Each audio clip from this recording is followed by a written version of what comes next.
What are you doing?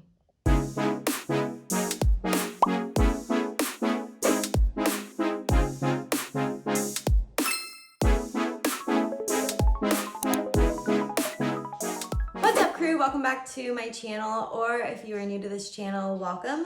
My name is Mary. In today's video, I'm going to give you a tour of 3 of my leopard gecko enclosures.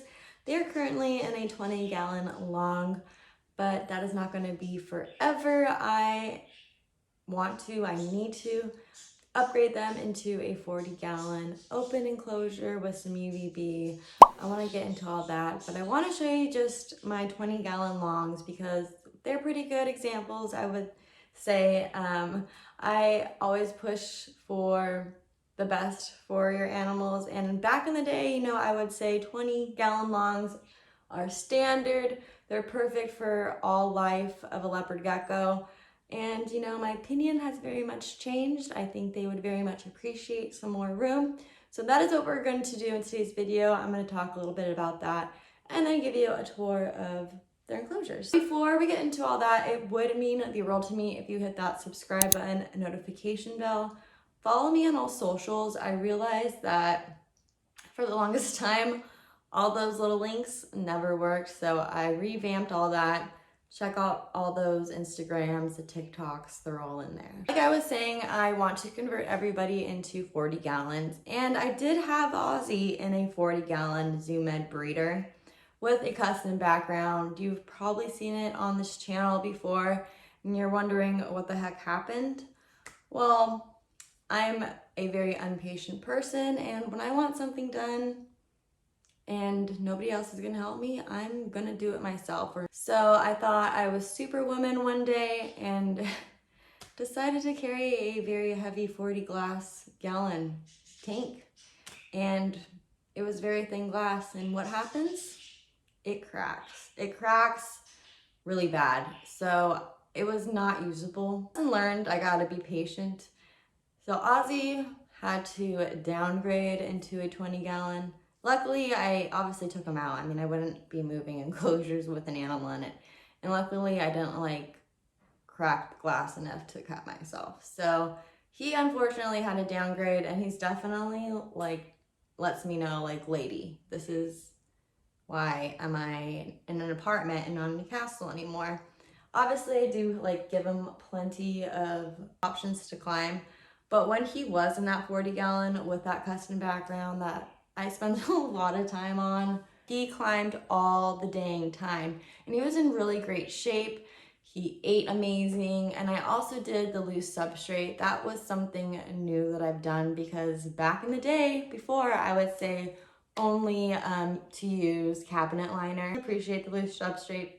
And what the mix is actually organic topsoil and play sand just mixed together. The 2 of my geckos love to dig. I knew that before because I did offer them a dig box back in the day.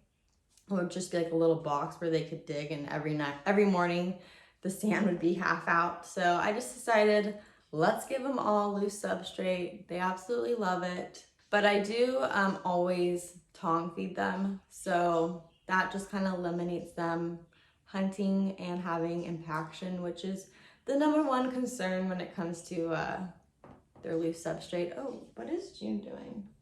June is being sassy right now. She is feeling 100% better. I'm sure most of you guys that have female leopard geckos were just going through the egg season, I guess you would call it, and she refuses to eat when it's that time, and I just hate because she just looks so uncomfortable.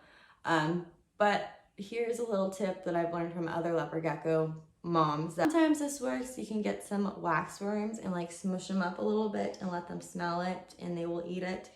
I did that to her a few times, and she ate 5 of them. So I was like, thank God, because she hadn't eaten in weeks. So that does happen, but now she's feeling better, and that's why I think she's active now. Everybody is on just heating pads, and then I have them hooked up to a thermostat, but I would love to add UVB. I really think that every animal benefits from UVB. I recently gave it to my frogs and they have been active and their colors have just been amazing. So I think they would actually really like it, even though they're like a nocturnal animal. I mean, June's out right now. They're very nosy. Anytime I approach their enclosure, they'll come out, they'll wake up, think I'm gonna give them food. So I think, leopard gecko very much could benefit from UVB. They do also have a cool hide, a warm hide, and then very important for them to always have the humid hide for when they shed. I wanted to just give you guys a little tour of how their enclosures are set up because I think they're pretty good, 20-gallon longs. I offer them a lot of climbing space, different types of hides, different types of textures.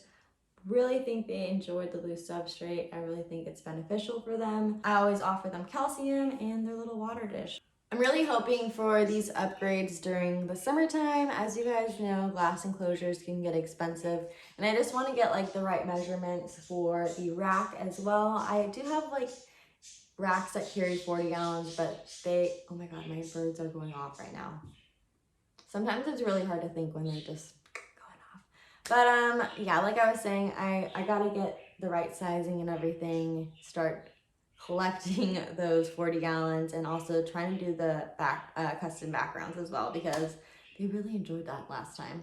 All right, so I think I'm done rambling and I'm gonna go on the other side of the camera and give you guys more of an in-depth tour of these guys' enclosures. So let's go check it